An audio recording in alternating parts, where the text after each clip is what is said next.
Welcome to The Real Market with Chris Rising, the only podcast that brings the real estate conference panel to your headphones. You'll hear from superstars from every realm of commercial real estate, the biggest brokers, the most well-known architects, the largest investors, and the most visionary developers. We'll learn what they do, how they do it, and what drives their success. We'll discuss the latest trends across regional markets, capital flows, both national and global, and we'll explore technology's role in shaping all of it. We'll take a clear-eyed look at where we've been, where we are now, and what's to come. Real conversations, real experts, real insights. This is The Real Market.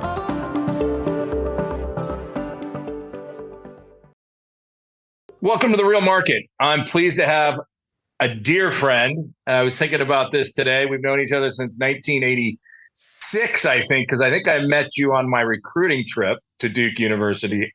But Anthony Dilweg, who's chairman and CEO of Dilweg Companies based in the RDU area, Durham, North Carolina. Anthony and I have been friends. We played football together. We chose real estate careers together. We've been dear friends. Our families have been friends. And we are reconnecting in this new world because Anthony and I both made the decision that owning Class A office in CBDs where there were jobs was a good thing. And it seemed that way up until about March of 2020. And now we're fighting the battle. So Anthony, welcome to The Real Market. It's a privilege to have you on. Chris, great to be on. Great to see you. And I am still rather shocked you actually came to Duke after your visit. So at least but you're a great asset. So it's great to reconnect. Well, you know, I came to Duke University almost on my recruiting trip, almost despite my father, because my father, when we got the invite and I had to get rid of a Pac-10 school at the time for my 5 visits, I looked at him and he goes, "Chris, I think you'll like Duke. I think it'll be wonderful. You know, it's a lot like Stanford and blah, blah, blah." And I said, "Dad, you know, I'll take this trip because you're fortunate to, but I'll never go to North Carolina ever again." Turns out I've spent most of my life in and out of North Carolina. So amazing how wise I'll he be was. brief. I'll be brief here. So my 5th recruiting visit, I pretty much decided to stay on the East Coast, but I got a visit to USC. And it was early on, actually, they were recruiting. Then they came back to me and said, "Listen, we're going to still offer you a chance to come out here, even though we got our quarterback." I'm like, you know, and I wasn't smart enough to realize that, wait a sec, USC, free trip, whatever. I was just kind of worn out. So you'll enjoy this. The other quarterback was Rodney Peete. Kind of worked out well for Rodney. Yeah, he did. Yeah, he did fine. Yeah, so anyway, good stuff. Well, why don't we give a little bit of the audience about what Dilweg is, you know, just kind of where you guys have evolved to as we sit today. And then I want to spend a good amount of the beginning of this discussion just talking about your career path and how you got to where you are. But where are you today? What's the size of Dilweg? What's the geography? What's the focus? So we're about 4.5 million square feet of primarily office. We were pretty agnostic, Chris, you know, early on in different sectors. We did self-storage, did some retail, just very opportunistic, did a little multifamily. And then, you know, I got my roots in office. So we decided to pretty much align in 2013, 14 to really focus on office, and then really just kind of raise the bar with partners. So we landed Harvard, we landed Dumac, some institutional partners along those lines. We've had we had a mixed bag of family office and, you know, retail investors, few hedge funds in there, mixed bag. As you know, most sponsors try to find the best deal, so they're jumping around quite a bit. So we wanted to be a little more disciplined. So we evolved out of those other spaces, got into office, and then really kind of grew the portfolio throughout the Southeast. So Raleigh, Durham, Charlotte, Atlanta, Tampa, Nashville, and then Dallas. And we were kind of in that, you know, a little bit of the creative side, you know, trying to make something unique, something compelling for tenants.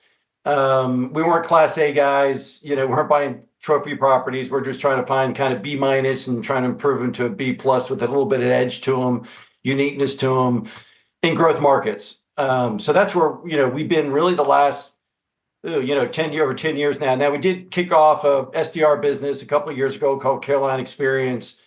So really boutique towns, work from anywhere. We're looking to grow that. And then got a lot of trouble 2-3 years ago and bought a golf course in Eastern North Carolina. Still wrestling with it, but hospitality is something we've looked at. Golf courses made a nice kind of comeback here. The golfing community, we actually playing golf. So a little bit of a diversity play because of office getting hammered here, obviously, the last 3-4 years.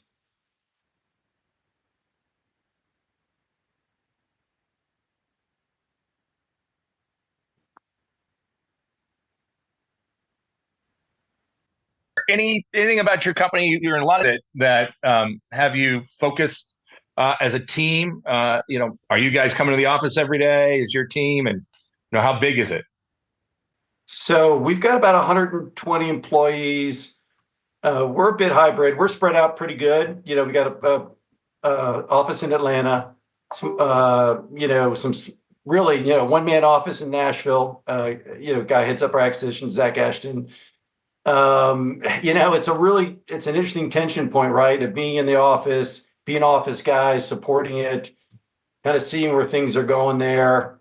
I'm really intrigued on this conversation, Chris, because, we're looking at the data, we're looking at the headlines, we're trying to do as much research, getting under the hood a bunch. We just engaged, I don't know, probably 6 months ago, Pacer AI, tracking cell phone data. Castle, to me, their methodology is pretty wonky. We're trying to really determine, trying to get a good sense of actually who's in the office and how long, like per minute. And we're looking at data from 2016 to 2018 and benchmarking that against kind of traditional. We thought, like, how many employees per thousand. What would you expect them to be in the office? Then benchmark that data from Pacer AI from 2016 to 2018. These are 100% leased buildings through CoStar. It's like 259 buildings. We're actually deep into it now. And then comparing the last trailing 12 months against that data to really, it's one thing saying you're in it, but the other thing is how long are you actually in there? And what's the quality? Anyway, so our findings are, I think they feel a little different than what we're reading in the headlines as far as, the utilization rate. But anyway, we got a lot more work to do, but we're pretty intrigued by it. Well, let's start the conversation here, zeroing in on what the numbers are saying to you. I agree with you 100%. So maybe I'll lead with this statement that will be a question. I think there's a bifurcation in the world that has become starker than I've ever seen it based on the size of a company. I think that the larger the company, whether it's a JP Morgan in the banking industry, which thankfully our federal regulators are forcing banks back into the office, or the tech companies, these large companies are making a very definitive statement that people will be back in the office 3, 4, sometimes 5 days a week. And that's a big, important thing for our office sector. The government is not there, and I would argue that if you want to look at the destruction of the DC office market, Chicago, San Francisco, LA, Houston, it's 100% on the back of government not forcing employees back. I find it offensive, un-American, unpatriotic. The idea that you make a salary from taxpayer money, you draw a pension from taxpayer money, but somehow you get to act like you're at a high-flying tech company and work from anywhere. But you take the government that ultimately I think will have to come back, and you take the big companies. I don't even think that gets you to 50% of the office users. And that's where I want to zero in on, and I think you were hinting at it. There's a whole world like your company and my company that we're national, you're super regional.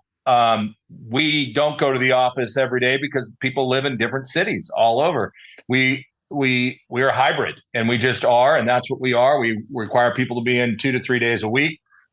We ask people to go to a regional office every day if they can, but the work hours are different. Obviously, the dress codes are different. And I think that's has an impact. Is that reflective in some of the stuff that you're seeing and all the data? Well, short answer is yes, and then the longer answer, which we're going to have fun with, right? So I think that we look at this thing and go, okay, it's one thing what we're hearing, and then understanding people's policy, and then are the behaviors matching the policy, and it's actually this stuff getting enforced. People back to the office, return to office, whatever.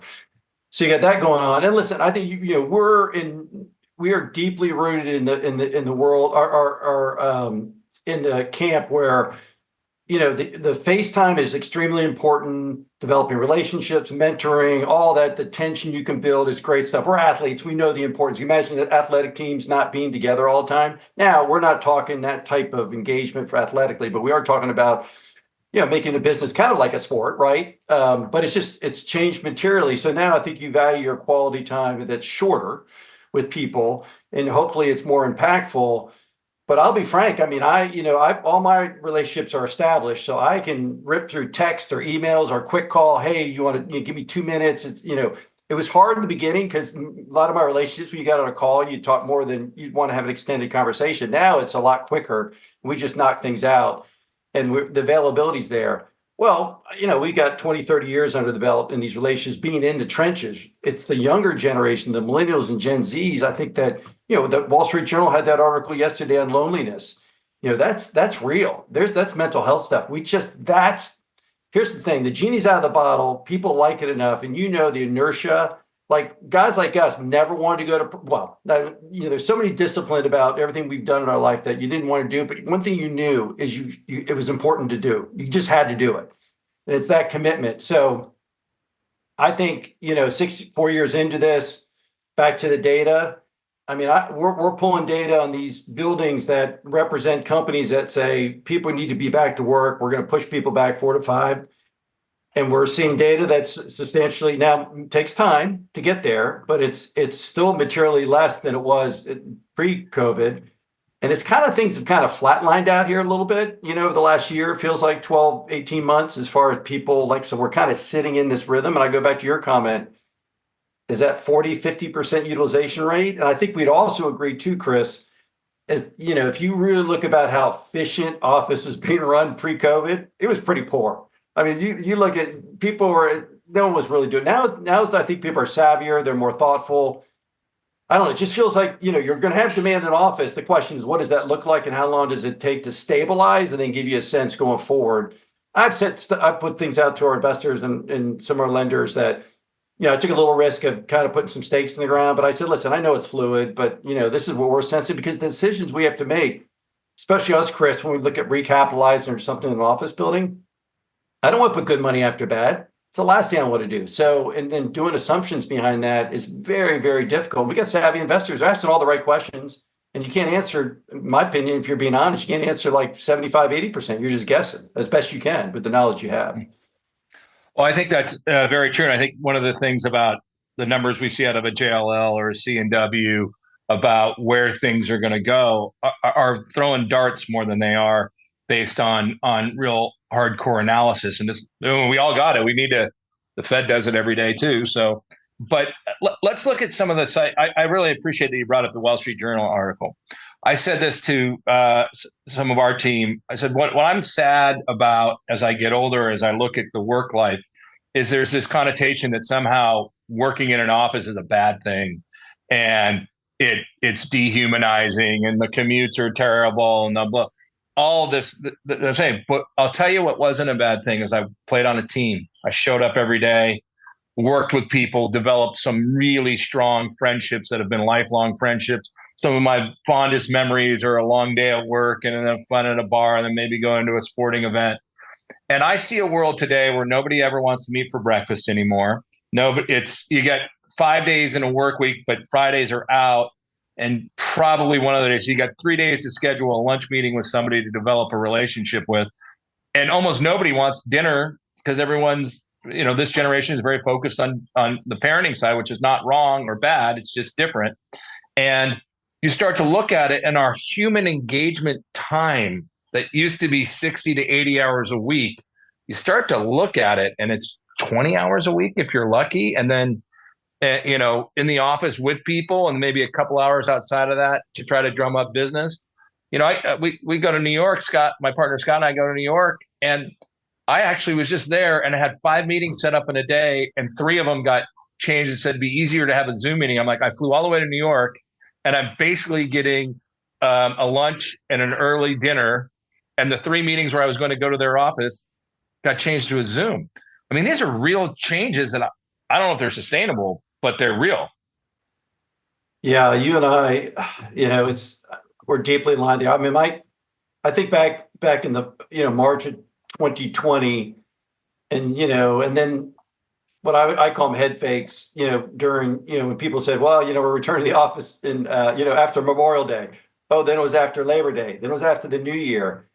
So it would deeply concern me the most when I'm like, well, human nature over time, it's just going to start anchoring in behaviors, and then it just kept dragging on more and more. And then it got celebrated, the free time. And I get it too. Chris, I've been a remote CEO for 15 years. I've lived it. I've been in the office for 2 or 3 days. I'm out meeting with people, but I was on the move, so I wasn't present in the office, but I felt I was present around. So I feel like I got a pretty good experience of what worked and didn't work. And I just feel like this thing's playing out in a way very slowly. And the emotional construct of people and the relationships and camaraderie, that takes time because you can hear it and you can intellectually agree, but until you experience and get into it, and it's just easier to do, it feels very functional, being productive until there's like another crisis hit or something like that. So it feels like, after 2 years into this, and then seeing back to, that's all I had at the time was Castle. Back, I'll never forget, I was watching Castle and I'm like, all right, well, in November of 22, it basically hit 50% and then stopped. And it's been hovering around 50%. It jumped up here recently. Now it's back down to 51 and just sitting there. So I started scratching my head. I'm going, it depends what data you use. You're like, well, if there's 5.5 billion square feet roughly, I'm just using numbers that we pull from separate things. And I'm like, the demand is this rough math. Demand, if you're saying vacancy typically is, let's say roughly 10% US and maybe 2% for sublet space. So you're at 88%, but call that equilibrium. Well, I'm looking at this thing going, we don't need 4.84 billion square feet of office demand. We just don't have that. And we got all these long leases, and you got a lot of prime real estate owners. I look at Seelig up in Seattle. That guy owns half the city, and he's got so many Class A properties. You look at New York and some of these bigger cities. Look at Blackstone. Blackstone, according to the data I've seen, has 316 million square feet of office in the U.S. U.S. government is leasing 363 million square feet. I'm looking at the data on Blackstone. What they're saying is one thing, and I look at the stuff, and their 4 and 5-star properties are approaching 30% vacancy. So, Chris, I'm looking at this stuff going, I just, we're out there. We just sold one of our buildings to D.R. Horton. They're going to scrape it. We're trying to get super creative of how we go get out of some of these things. We're giving keys back. But I do look at this information and going, if there's 4.84 billion of demand, I mean, I just throw this out. I said, if I had to do a base case today, which I did with our investors here recently, I'd say 60% demand. And then, how does that play out next 2 or 3 years in this small gain? Downside cases, 45%, upside 75. It's a huge range in there. I totally get it.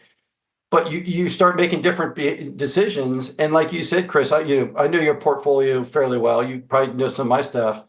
I gave a property back to HIG and Dornan Capital out of California because there was huge disconnect on a restructure in downtown Charlotte. And downtown Charlotte right now for, kind of B plus property is approaching 55% vacancy availability rate. And people are fleeing to the south end. That's the kind of stuff going on. I got stuff in downtown Atlanta. It's not about being doom and gloom. It's like, listen, given that with the information you have, how do you reinvent yourself? Who moved my cheese? The book my father-in-law gave me years ago. I read that. I sent it to all my employees a year and a half ago. I'm like, we just got to think differently. The challenge is we're in a slow-moving business. It's really hard. So we're trying to do best to serve our investors or stakeholders with the existing portfolio. But then what are we doing going forward? All that stuff coming together is just it's a lot of moving parts for guys like us. I hate to even give the guy I'm about to mention any credit because of he made $1 billion plus while other people lost a lot. But I'm telling you, what Newman came up with WeWork seems to be the new reality, that people want flexibility. They want extreme amenitization. They, I could foresee a day where office moves to like the Tokyo model. Most people don't know this, but they don't sign anything longer than a year lease in Tokyo. They sign them for 25 years straight. But the interesting thing is, what will the financing world look like? And as you said, it's slow moving. I mean, you said something that resonates with me. I say this a lot. Look, the Los Angeles Lakers everybody could practice on their own. They could all afford their own coach. They could all have that coach come to their house, be their trainer. They could meet on Zoom and then just show up on game day. But they don't, because they're on a team. I think companies will continue towards that. Hey, we have a place. We have a regional office. We have a HQ office that is a place for you to come whenever you want. We monetize and we make it great. But the reality is, you're going to come in for periods of time to do some private work, but most of it's collaborative work. And then we'll see you on game day for different meetings in different cities. And I think that's just where we're headed. Well, CEOs, Chris, all CEOs, listen, we have an extraordinary opportunity to deeply commit ourselves to revisiting culture and what it takes to engage folks. So, and back to having, even like amenitizing properties, making it compelling, unique, engaging. Now, I made the argument. I said, listen, I think HBR, Harvard Business Review, had a study on this a couple of years ago. It was a pretty intriguing study. It talked about engagement and talked about passion. Passion being thrown around at the time. Everybody wants passion. They want to love that they do 100% of the time. He goes, that's the worst thing you can do to young people, is tell them that, because that's not real. That's not the way it works. And the way they studied, and I can't tell you their methodologies, but there was this kind of inflection point that they hit, and I think it was about, I believe it was like 25%. If their day was deeply rewarding, fulfilling, then they could deal with all the crap, And the challenge what companies were doing was they were feeding into that 25% and keep trying to drive it further to like 30, 40%. And what they're saying is it's a diminishing point of return, which you turn the employee into is it's all about them. And it's all about serving. You give them too much, it becomes very self-serving. You got to know the difference. And we kept giving like, oh, let's do all this unique stuff in the office. Let's take care of this. Let's have the personal days. Well, guess what happens? They said they just want more and more, and you never win. You can't win that battle. You have to know when to draw the line and say, you know what? Guess what? This stuff you love, let's focus on it. But the other 75% is just basically shit. Let's go get fired through this thing and work hard. And it is what it is. And they actually found it more fulfilling and rewarding. And I think that's one of the mistakes. I mean, listen, Chris, your office is, we get tenants coming to us going, we, make this place real compelling so people can come back. And I get that. And one of the studies I've done is looking at these really creative, cool, funky places that opened up in 20 and 21 and looked at their occupancy. Chris, they're not that high. They're suffering. I mean, there's a group out in Europe, is it Red Car or Red Buy or some group that does. Yeah, our former partner, Jim Jacobson, and then Chris Chi was who was a Blackstone partner back under Cookerell and Gray and all of those. And it's called Red Car. I had brought them down the leasing side. It's called Industry Partners. They helped us lease Pac Mutual in 2012 to 2015, which was an absolute home run. And then Jimmy and Chris, I think it was an interesting thesis. They raised a lot of money to find Class C industrial kind of office-y things in these cool hip markets.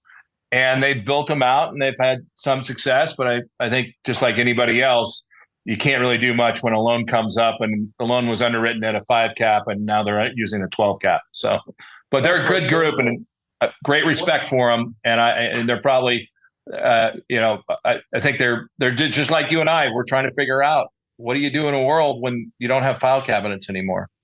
Well, and so I listened to I don't know, it wasn't a podcast, but anyway, you had Related Group on there in New York. I mean, they've done well at Hudson Yard. And then the gentleman who did the in Brooklyn did the Domino's sugar factory and redevelop it. It is, man, it's everything we talked about. Like if you can't get tenants, now I know it's in Brooklyn, but if you can't get tenants there, a group of tenants there to lease that space, and was very frank. It's very difficult. It's been open a while. He's not getting any traction. I mean, that's the space that would gravitate, but they're sitting with high vacancies. You would hope and what's happening, like you said, Chris, is you're looking at your operating expenses, they've come up a bit. Your TI costs are more expensive. You're doing a lot more concessions, so your net effective rents are going down. And you got interest rate now. If you're sitting now double, in some cases triple what you had before, and you don't have the time to absorb that. So it's just I don't know. It's going to be huge. Well, I'm built where, yeah, destruction. We're getting the crappy. We're on the front lines, Chris. We're real estate guys, so there's going to be some kind of opportunities. I'm like, we got to build a bridge to get to the other side and do the best we can with our stakeholders. And it's going to take longer than we probably like, but I think there's going to be tremendous opportunities on rethinking and redefining what real estate looks like and how it's used. Well, I think going on to how it's used is something I want to go in real quick. I remember we have raised commitments on a $750 million CBD office focus fund in January of 2020. Timing. The good thing is if we'd actually had everybody fund, we would be sitting on the same money and they'd be mad at us. So because we wouldn't have bought anything. But I remember Scott and I talking about how we thought it was kind of rude and presumptuous that our young people would come into our team meetings, open up a computer and type notes as we went. We were like, isn't that what that journal is for? You take those notes. And I laugh at ourselves at how we missed what was happening, because now every meeting we have as a team, somebody's on Zoom somewhere. So everybody's computer's open. Everybody's looking at a screen. And so when we talk about how you use things, I say to our team a lot, we adopted, just like if you worked at JP Morgan, look, we give you a computer, you just have to know you get followed everywhere. And it's not because we're trying to be big brother. It's because you can't work at our company with paper anymore. We don't put together books where you could be a young person and do the manual labor and read and learn. Our accounting team is in Yardi. Our leasing team is in VTS. Our acquisitions team is in DealPath. We use Google Workplace as our backbone, which means now with AI, we are going to do a total move to Drive, so that Gemini gets all of that information. So the reality is, obviously, there's no law libraries. Everybody understands that. But when you would design a space, and you'd have to have all those file cabinets, because nobody has that. They don't even have a stapler anymore in most of these offices. And I don't think people who make decisions who are 50 and older have necessarily changed the way they worked. That, I still have some people on our team who would like to print out paper, and I get so mad. But the people that are driving the business are under 50, and they look at us and they say, "What? I don't work that way, and why would you expect me to work that way? So why do I come into the office and I don't think it's been figured out. Is what I'm saying. I don't think Google's figured out. I don't think Apple's figured it out. How people are working in the non-engineering jobs of those, like the business people, the people who buy advertising. I just don't, as great as things are amenitized, I personally feel like, since we struggle every day to make sure we're trying to figure it out, how does a huge company figure it out? I don't know. What do you think? Am I off base? Yeah, well, I suspect, back to it's going to take certainly a lot of time. I mean, we're tapping into, areas of psychology and areas that people, how they behave. And I go back to, how adaptive they are, how agile they are. You do have an older generation that's, I get it, fixed mindset over, trying to be more thoughtful and creative and get ahead of things. The challenge I have is, and talking to my peers is, trying to be more pragmatic and open-minded and more Socratic in our thinking and less dogmatic, and just shattering this stuff. The meantime, we're in the trenches every day fighting our ass off, right? We're getting body blow and watching our flank and trying to make good decisions for our investors. And the challenge with the investment side and the lender side is we're making decisions based on what we believe is going to happen to a year from now, 18 months, 24 months. And it's like there's guideposts out there within some amount of reason, but really it's just very, very difficult in making investment decisions on that. Then you overlay like AI on stuff of that. I mean, you make an argument that AI very shortly is going to make better decisions than we are as operators, because they're going to have all this data and going, well, you should have done over here. And we're all thinking, no, we need to go over here. And I get the human element needs to be in combination with that. I'm not going to say one is better than the other. It takes time to get there. But I just look at, a generation that certainly is very nimble and they understand the technology side. But I go back to how do you build the strength in the relationship to overcome adversity or crisis, or do I trust you, Chris? Am I looking you in the eye? I don't see that. That's the chase. I think that's the greatest thing at risk. It's up here. Like, how do you develop that? I mean, I told my team, I'm like, that's your biggest challenge. You have to accelerate in some way a relationship that the person on the other side trusts you and believes what you're saying. So you got to find a way to do. I don't know what that looks like. Maybe you're grabbing beer someplace, or you're just being thoughtful, or whatever it takes. You're just gonna have to do it with a different frame, because I think you're gonna have very little loyalty. People are gonna skip around. I'll work for Chris for 6 months, and then I got a better gig, and I'm in Australia. We got people probably like you. I got a person in Australia. I got people in the Midwest. Yep. And we try to build enough connection there that hopefully they're going to stick with us, especially if things get crappy, because that's when I think, and this is probably not fair, but I'm gonna say it anyway. It's like, who are the guys who are going to gut it out? And I feel like some of the old schools, they used to gutting out. Now, if you're young and vibrant, you're like, well, why did you bang your head against the wall? Shouldn't you have been pivoted over here? Well, there's probably both right.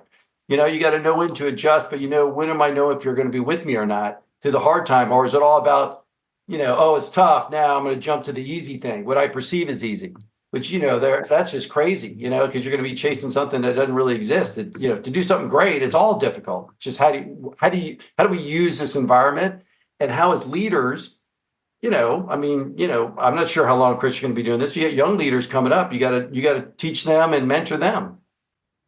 Well, let me agree with you on that. I think that it's a good segue into this. There are some green shoots out there, as doom and gloom as it sounds.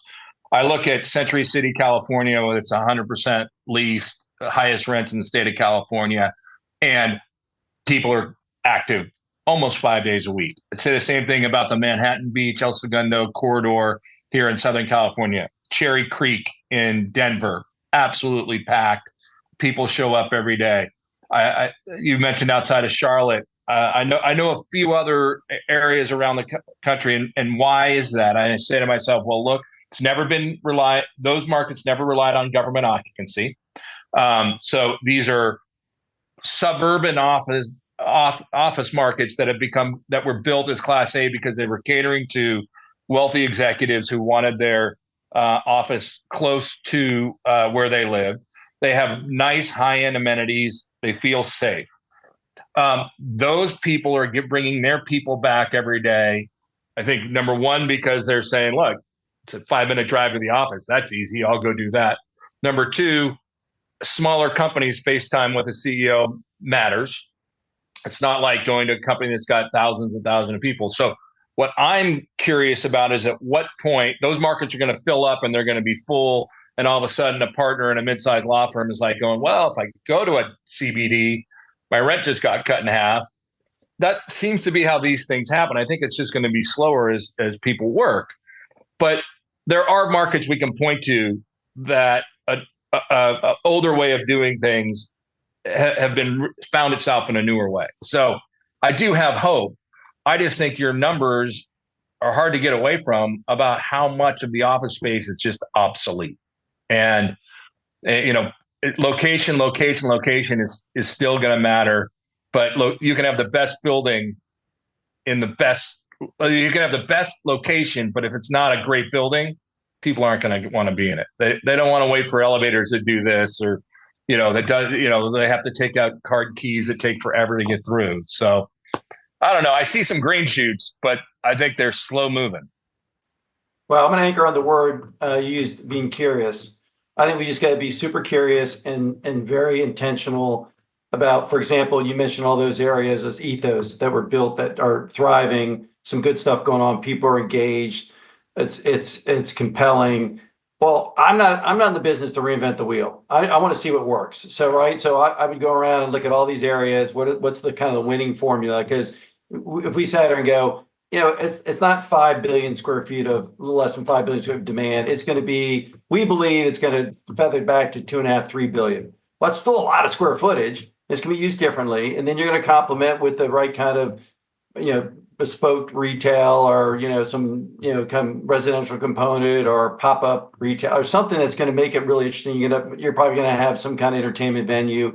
That stuff is doing well. And then how do you create it? And I've seen stuff back to the green shoots. I've seen these developments that are probably, at some point they're 2/3 or half completed. They're working that direction. It's slow. It's just very slow, and the uncertainty, and we got election year coming up. The rates. Let's just say you and I sat around and go. Let's say rates, the Fed, and I could see there's a side of me that as much as people want to go back and forth, and I'm probably like you. I listen to a lot of podcasts. I read a lot on this, and I'm like, rates higher longer to get all this money out of the system because we've been flushed. It's been like a casino with all this money sloshing around. I mean, look at this, Chris. The data. When I look at the data of household net worth in 2000. In the US, we were at 42 trillion. Today, we're close to 160 trillion. Okay. And the government, a lot of free money in there. And here's another thing that terrifies me. But if I was the beneficiary, I wouldn't be terrified. Is now you're talking about a transfer of wealth to millennials and Gen Z that could be close to 80 trillion. I'm like, are you kidding me? Now, it never works that way. You're talking about undermining a whole 2 generations of working hard. Now, there's a group of hard workers who are going to kick some ass, and they're millennials and Gen Z, no doubt. But if you knew your parents were going to give you 5 million, 6 million or something, and I get the parents, but in a way I'm shaking my head going, no, don't do it, is they want to enjoy their kids enjoying this, giving them money or whatever, because when they're alive. And in the meantime, you're probably undermining. My oldest daughter, Peyton, I've had to fight. She went to Duke, and a lot of her friends, the parents are paying for rent. They're paying, sure, they're in their and we're like, no, we're the bad guys. We're like, financial independence is one of the greatest things you can ever have as a kid or growing up. And I think we're doing a poor job there. So all those are coming together. So rates higher, for, longer, it's painful to me, but I'm like, you know what? We got to flush the system out. And MMT is dangerous to me personally. I think you can do some crazy it's wild, but I don't know. There's a lot going on there, but we're real estate guys. So it's slow moving. Go back really quick on MMT, just so everyone knows what you're talking about. Can you go back and modern monetary theory? Yeah, just printing money. Yeah. No, I know it is. It's a novel theory only done by academics who've never had I kind of like your technical definition better than mine because I get the concept, but you're an attorney, so you know the technical definition better. But, well, I don't know about the attorney doing it. All I know is it sounds like somebody was sitting in a library going, let's come up with a way where nobody really has to work. Well, it's been going on for a while, too. I mean, but it got easier. But, Chris, we're sitting there going, okay, rates higher, you're underwriting a whole industry that for a number of years and all the costs have gone up. And you touched something that I think is quite real. I don't think this Fed wants to be accused of doing anything to influence this election, which is going to be so decisive. And really, you're talking November. So you could still have a rate. Nobody says you have to do it by 25 bips, but you could do it in December if Powell wanted to and meet a 50 bip change, which he's been predicting to the market. Doesn't have to happen in September. So, and I agree with you that the amount of money in the system, where people aren't really paying attention to it, and this drives my anger at government employees not showing up, is there is a ton of money sitting in state, federal, municipal budgets that has to be used.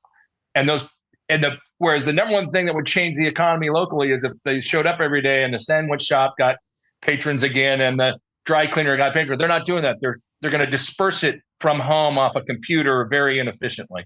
There's a lot of projects yet to go, and then every politician is going to take credit, whatever their bias is about big government, small government. That that bridge that's getting planned and it's going to be late because we don't have it in the office approving plans. They're going to take credit for it. So I think there's a real strong argument that you don't see rates move until after the election, just because nobody wants to be accused of it. Your discussion about the government, I mean, look at D.C. That is a train. I mean, but I've heard nothing. Trep's got a lot of. There's 80% is government. Yeah, multi sectors are having problems. Retail, multifamily in D.C. And then there's a study that came out, I think in the spring, from the Building Reform Board. Obama created it to think more efficient. So I read the report, and it seems like them and the GSA, they're going like this. And they they couldn't get the data from them to know how much they were utilizing these buildings. So they used cell phone data. The numbers are outrageous. I mean, literally like 8 people are coming in of a building that supports 1,600. And like you said, I mean, I grew up in the DC area. I got family there, and people don't go down. I hear about the restaurants that were there and how many have closed, and there were some articles written about it. It's like it's just a dead zone. And then properties certainly are getting hit pretty hard on the value side. Well, I met with a county supervisor here in LA in LA County who I really like, and she was just reelected. Only Republican on the it's not a question of party, but only Republican on the LA County supervisors. And our discussion was, can you? And she didn't have a statement either way, but I'll say I don't believe it. Can you believe the data coming from within the county? Because people, by their very nature, not that they're bad people who want to lie, but they also understand what's in their benefit if they don't want to go to the office, and if there is. So, is it a third party report that our government has to do so that people know that it's real data? Hey, but as I'm looking at it, we're having this great conversation, but we haven't touched on anything about how you got into the business. A lot of my audience are Gen Z and millennials who want to hear about a path. And yours is quite unique. And I was fortunate to be able to play football with you and watch you as a quarterback. And there was nobody like you. You were as good as I've ever seen at running a huddle, about making things fun for people. Most people don't know that before Brett Favre, there was Anthony Dilweg as the starting quarterback for the Green Bay Packers. And my favorite about your entrepreneurialism was when you were at the Raiders and you hired a plane to go around in the preseason to tell Mr. Davis to put you into the game. That one didn't work out that well, I don't think. But you started with this great personality. You're a dedicated athlete and you're a leader. How did you go from a pro career and then get into real estate to get to where the Dilweg Companies are today? Well, first of all, thank you for those words. And certainly, Chris, I know you deeply appreciate this. The athletic background, and you don't want to isolate it just to athletics, because you can get in other areas. But we just happen to be around some very strong personalities and people that drove us to greatness. I would say that after playing at Duke and then professional a little bit, I think that one of the hardest things for most athletes is to make the transition to whatever moves them. So I looked at working for Cantor Fitzgerald in New York. I looked at Chicago Board of Trade, and then I met my wife at Duke, Jamie, who she's from South Florida, and we thought where would be a great place to raise our kids, and so we moved back to the Carolinas. That was one, is we liked the area a lot, quality of schools, the healthcare, but the other thing was I was always intrigued by real estate, and how I got my interest in real estate. Jamie's father was in real estate, but he was more in commercial brokerage. I was probably more intrigued by the ownership side. So when I was with the Packers, I'll never forget those late night TV commercials from Carlton Sheets, who was like this, no money down, buying real estate. So that was my intro to it. I'm like, how does that work? That looks interesting. Of course, you get under the hood, it's a whole different, it can work for some people. A lot of people it doesn't work because they don't realize how hard it takes to really go make money in the space. So I was just, I started looking around coming after leaving the Packers and the Raiders. And then, it hit my press spots, as far as, like to see taking assets and being more tangible, see it, feel it, touch it, create value. So one of the first things I did when I moved back to the area is I picked up 8 duplexes from all folks. It was Coach K partnership. This is when they had the tax back in '87. I picked up in '93, and they were all, the tax laws went against them. So I thought the passive versus active. Yeah. My dad till his dying day said he thought that was one of the worst things that ever happened in the real estate business. But there's a lot of fallout. So I picked up 8 duplexes, and I just self-managed. Went and cut the lawns. I'm like, Lambeau Field to cutting grass in North Durham. It's like, so very humbling. But I wanted to do it because I thought it was important to understand what it took to manage the property. So I brought in a good friend of mine, Thane Ritchie, at a hedge fund. He was my partner. I sweat equity. I put my commission in as sweat equity, 50-50 partners, and I managed them and I fixed them up. I was like, fix them up, increase the rent. I did all the maintenance, cut the lawns. I did that. enough to say, I'm not going to be able to grow this thing if I'm doing all this work. So I ended up creating a little bit of management company. And then basically it was one of my first deals and raised the NOI probably by about 25%, and then improved them enough that I got the cap rate down a little bit, and I flipped out of them in 2, 3 years. In the meantime, I was doing brokerage. I wanted to learn the commercial side because I was very intrigued by the commercial side. Certainly, Sam Zell, what he did, and some of these bigger, larger, these real estate guys. Someone gave me the book called The Daisy Chain, which is about the S&L crisis, which was probably not the best book to give a young guy. He's like, how did they get 100%, 10% financing on this thing? So because what I did, Chris, which you'll laugh at this, is I never forget, I was looking for capital. So I signed up on 16 credit cards. I've actually spoken at the business school over Duke about this, and every time professor I tell the story, like, hey, just a disclaimer, when you hear this story, this is not the way to approach real estate. Anyway, so I signed up for 16 credit cards. I think I had 200,000 credit card debt. I used it, I would say, constructively. I went in there and tried to fix properties up, flipped them, and then started raising capital. A lot in there. When I was learning on the move, I had a guy named Chip Chesson, who's very good, was a mentor of mine growing up. So I tried to find a good mentor. So I'm always like, if you're young, find a really good mentor. Find somebody who's been through the good and the bad, in my opinion. Like the space, find not just one, but find 2 or 3, and keep picking their brains. And then here's my thing, that it's your risk tolerance. When you want to roll up your sleeves and get into it and actually take the risk and go get your nose bloodied, get beaten up, try to make good decisions. If you're going to fail early and often, because later in life it's a lot more difficult. So always want to encourage that. So I feel like I did a lot of failing often early, and learned quickly that way. And then basically learned brokerage, did office leasing, was a tenant rep, and then did a couple small condo sale. First one I did was 65,000, so got a small commission, but I really liked the commercial space, and was in it for 3 years. Then did residential over here to learn it from the investment side, and then flipped over in about 1997 to start getting commercial side, and then started learning the investment side. And that's what I just kind of came alive. It was unbelievable experience. Loved it. Just having the impact, and then growing a company, and leading people, and also having the challenges of growing a company all came together, and then just kind of grew it from there in residential, and then into the commercial space.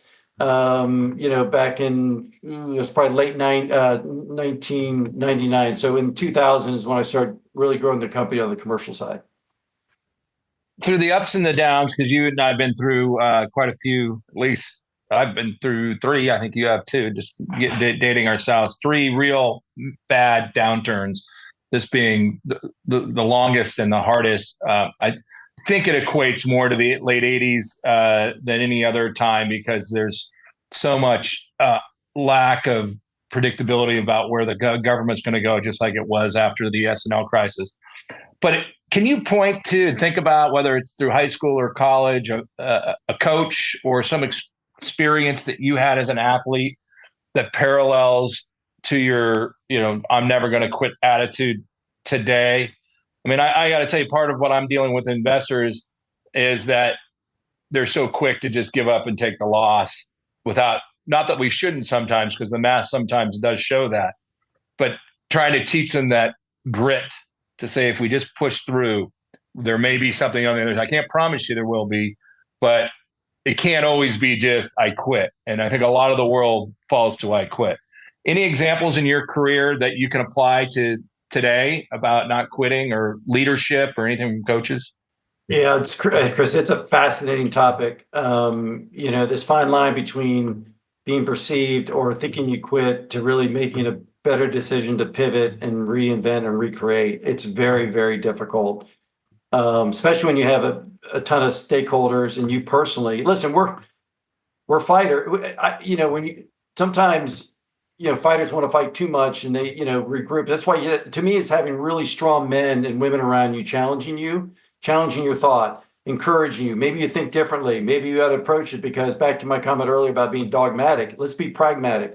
I suffer from that, because I get locked in, and I don't like it, but I know the benefit of fighting, and fighting well, and hanging in there, the grit. So back to your question, So I would say it was, Steve Spurrier playing for him at Duke that, I sat on the bench for 4 years, kept fighting to get a chance to play, was probably known more as a punter at the time. And that was like an insult to me. So that's just more fire.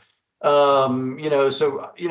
on the bench for 4 years and playing my fifth. Now that would have been that's different today because people are hitting the portal all the time. And I probably would have been no different. But there's something about, fighting through that and learning more about yourself. And it's not to say to fight at all costs, because that to me can be insane. It's finding what it takes to get there. Because if you've never experienced it to get to the other side, then I think you're just missing a huge component of life. And it's not all. And I listen. I'm we're all very self-serving, and I don't have a problem with people being self-serving. And so at the end of the day, we're about self-preservation. Totally get that. So once you understand this, when I think about C.S. Lewis and some of the stuff he's written, think about human nature, I'm like, okay, given that you want the good people and you're going to trust people as you go along in the trenches, and there's going to be a lot of adversity, back to the grit thing, and I get my institutional partners are basically written everything down to zero, and they're like, we're redlining, we're moving on. The retail guys are still in denial. Like, what are we going to? When can I at least get my money out? 100%. I'm like, no, you're not listening. So, and I do believe because of the way people behave during this, every one of our assets has a chance to be repositioned, recapitalized, restructured, because people are going to behave and may get out, and may have an opportunity.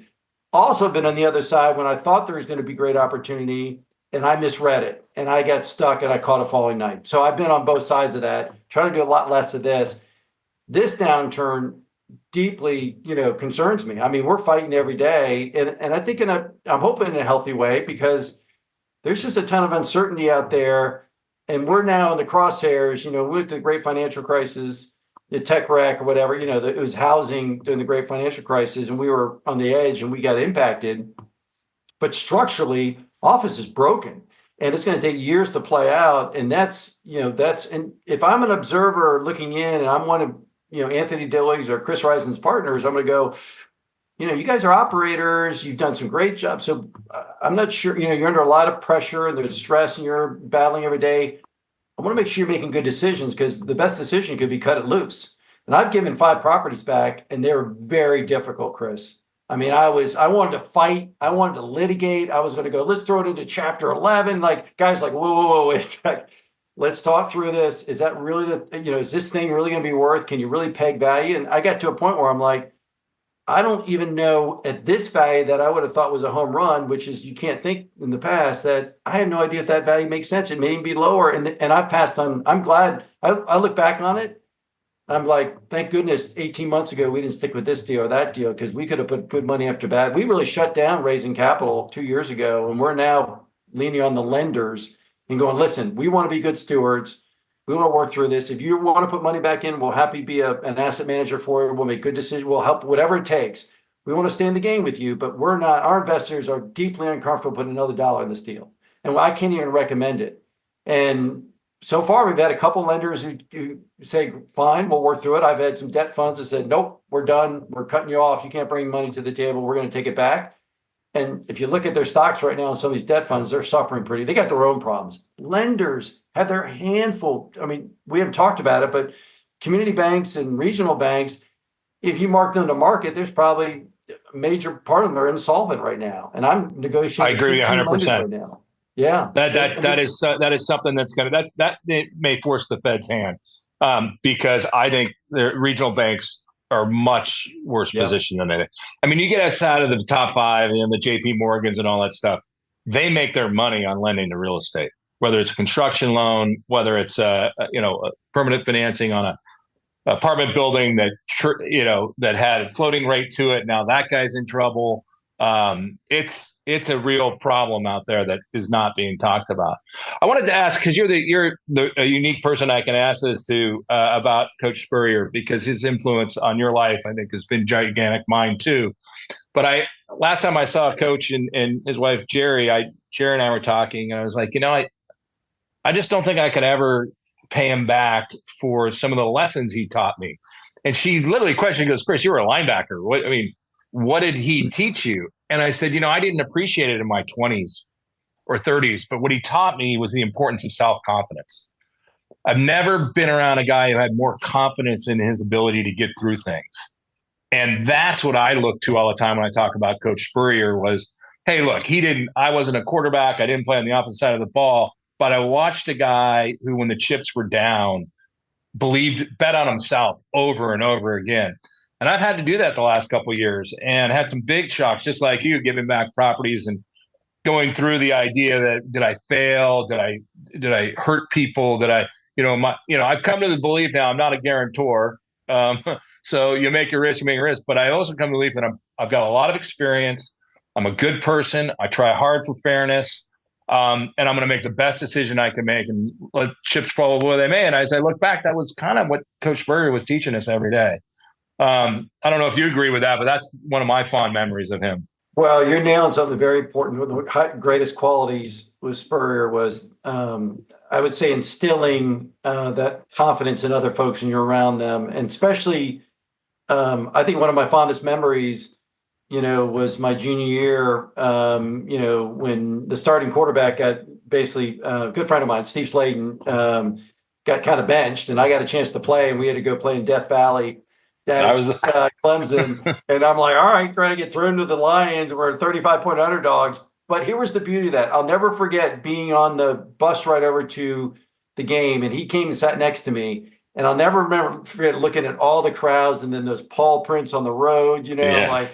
I'm like, oh, we are definitely, but I'm like, it was like, there was a level of calmness, even for, I was excited because I got a chance to play and playing on a big venue. I'm like, I have nothing to lose. I've been frustrated, and have Spurrier next to me that had me so believing that we're going to win that game. We're 35-point underdogs. Did it again my senior year against Tennessee. We did beat Tennessee. We didn't beat Clemson, but we did something very special, at least for me, is that he instilled that confidence. He always had solutions for the battle. I didn't experience that before with my other coach, that any situation, he was so skilled and incredible game day quarterbacks that he knew how to make adjustments. If you do this, do that. He says, you guys are smart guys. You got to start acting like, you got to start using you guys are bright guys. You got to use all this ammo I'm going to give you because you're not athletic enough to compete with them, but we can beat them. I believe that. Here it is, 10-10 in the fourth quarter. When I was also the punter, did a quick kick, and they were on the 3-yard line. And then Clemson just happened to drive the length of the field. We lose 17-10. But my point is, that was an incredible game. And the next year, you guys beat Clemson. Billy Ray throws 5 interceptions, and you still beat Clemson at home. And you guys, they were top 10 in the country. So anyway, that's the stuff that when you're around that leadership, that aura, that competitive side, it's probably like General Patton had it. Like you just know you come alive. And that's what my biggest hope for anybody is around, just that strong leader that can inspire that greatness, inspire that will, inspire that strength and that confidence in a good way, in a healthy way, to allow you to compete. And that's why I feel like, back to your comment about the gritty and getting through it. Listen, there's some young generation, there's millennials and Gen Z absolutely have it in their blood and they're fired up, but they're craving for that kind of leadership. And I'll be frank, I don't think they're getting it that much. And that's a real downer. I think you get this loneliness and this disconnect, and they need that tension. To me, I always say, give me this very constructive, healthy tension in all relationships. If you show me healthy tension in all relationships that's uncomfortable at times, that can create greatness. And we naturally shy away from it when we need to be leaning into it, and we learned early, and we see the value. Yeah. I think there's a good full circle, because I've come to the conclusion, my partner Scott and I, that the way out of all of this, the way to success, is we have to treat ourselves like we're a professional sports franchise. Mm-hmm. And that means we need to have headquarters where people can come anytime they want to get their workout, to get their treatment, to have the banter. But we've got to make meetings, just like when you're playing a professional sport or a college sport, where those coaches come with the motivational statements and they come with an agenda, and we're going to get these things done. We're going to make it worth the time for our employees. And if they miss that in person, they know that they really miss something. And being a national company, we are moving towards we run on a fiscal year, but starting July 1, we're going to have monthly meetups in different cities. We've totally reduced our office headquarters footprint so we can repurpose that money to this kind of idea that you meet in person once a month. You have a quarterly on that third month, which is a 2-day, and then we have an annual, and we're going to make it like we're a pro sports team. We know what people are working all the time. I think that's going to be the future of anybody in office, anybody who runs a company, about how they use their office. It's going to take more of management. It really doesn't work to have the CEO in the corner office, never around. I don't think those companies will have a life going forward. I think if you're a partner in a law firm, they're starting to get it. I have to train somebody who I can sell this business to. Otherwise, I just got a bunch of mercenaries who leave all the time, and I won't ever have any equity if I don't take this. So,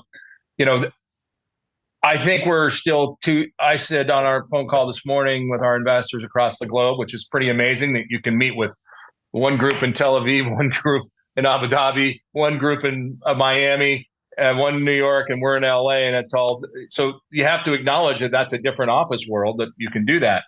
But leadership is what's going to define. It's going to define our country, quite frankly, too, over the next 4 to 8 years.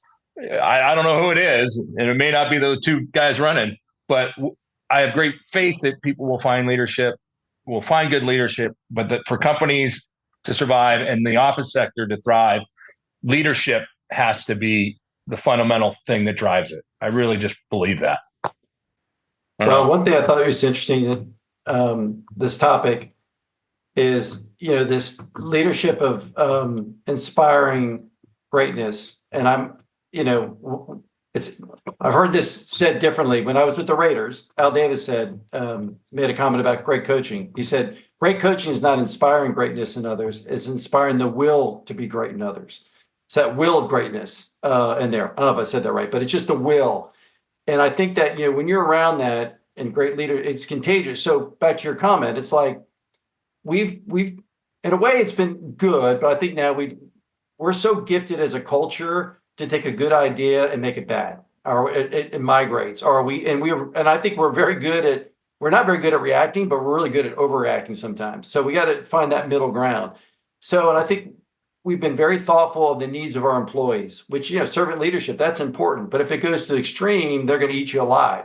So there's this area that you want people, sometimes it's mandated. You don't have a choice. Like leadership to me is people doing great things when they don't want to do it. And that's like a lot of people. If you give them enough of that, you got to be very careful of, how you distinguish between the two. So, because at the end of the day, what we would love is, hey guys, we have 7 meetings during the week and everybody's dying to go to those meetings and they want to do them in person.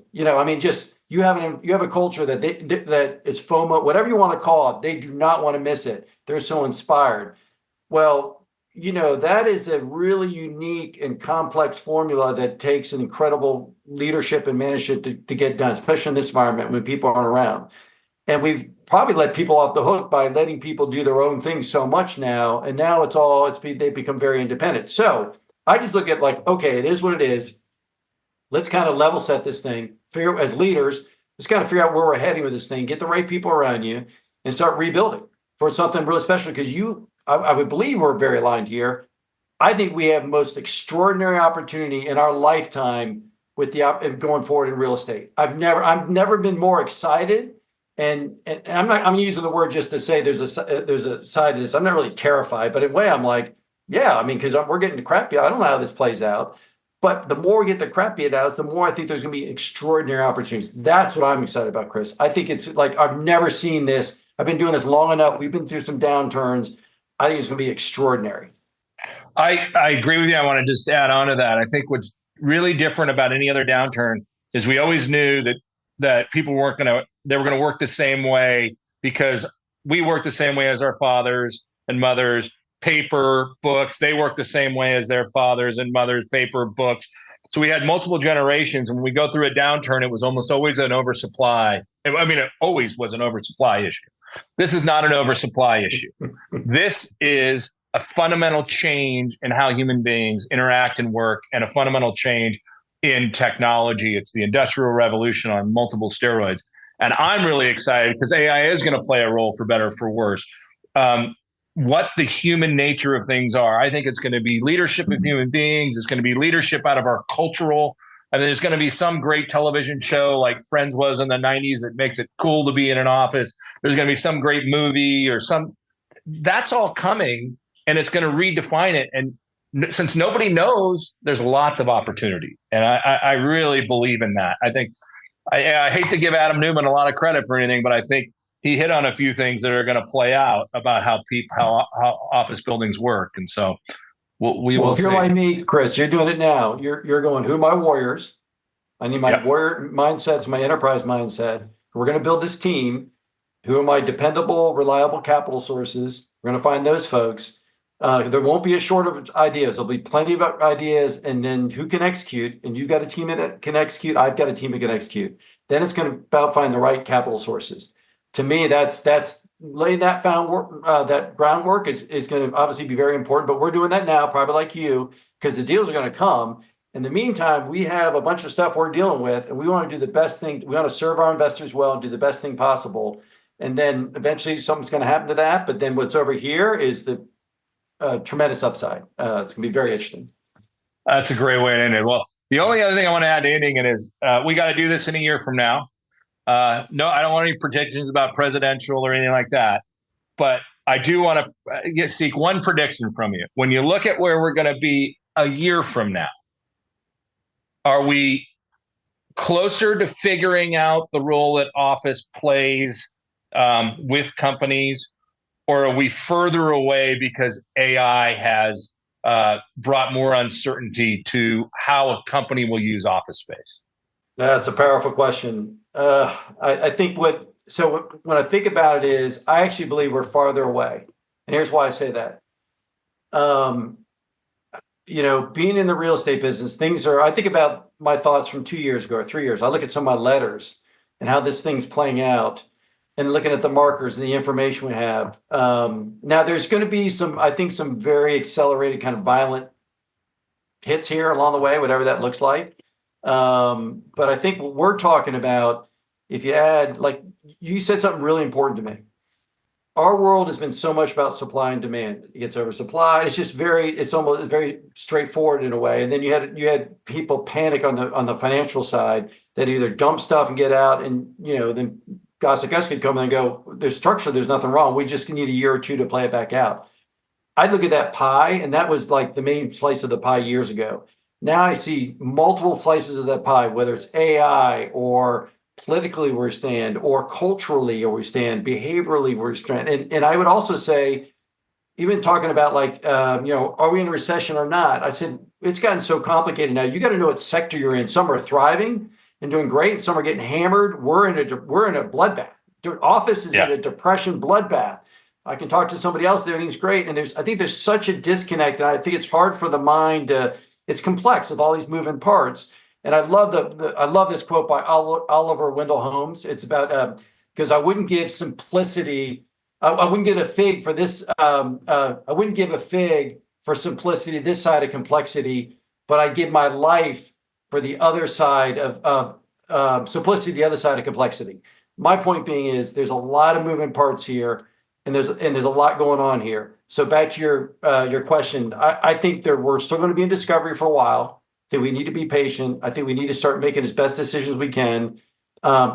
We've shifted our mindset to how do we serve our investors well, and our investors don't want to put money in deals, and we wouldn't require it. Is how do I work with lenders?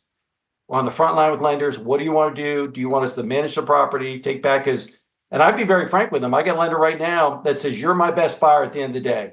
Dealing with one of our lenders and working through something, and he's about to probably come back to me on this deal if I want to buy it or not at a very low discount. And I have to have the honest, frank conversation with my team. Is it the price we think it worth today? Does that really make sense? Is it worth the double down now, or do we let things play out?